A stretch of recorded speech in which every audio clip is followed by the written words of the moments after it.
Little Rissington, Angleterre, 21 octobre 1952. Capitaine d'aviation au sein de la Royal Air Force, Michael Sweeney est instructeur et examinateur à l'école de pilotage de l'armée de l'air britannique depuis de nombreuses années. Sa vie professionnelle se déroule sans heurts, jusqu'à ce jour d'octobre 1952, où il manque de percuter 3 soucoupes volantes. Je n'avais jamais vu une chose pareille.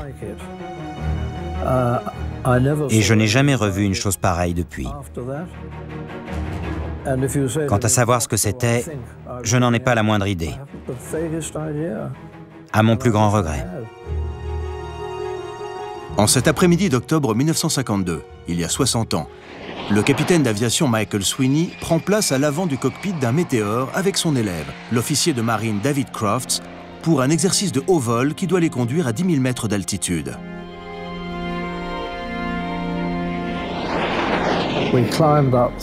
Après avoir traversé une couche de stratus, nous avons retrouvé le ciel bleu, à 5000 mètres d'altitude.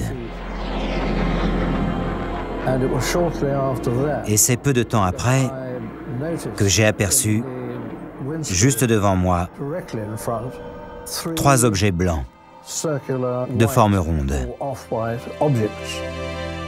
Michael Sweeney croit d'abord avoir affaire à des parachutes.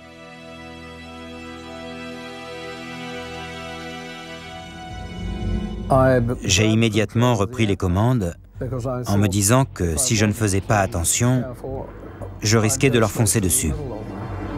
Mais les objets s'écartent brusquement sur la droite. On essayait désespérément de trouver une explication à ce qu'on était en train de voir.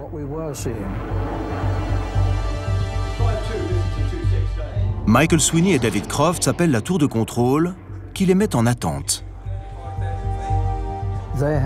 En fait, ils ne savaient pas quoi me dire.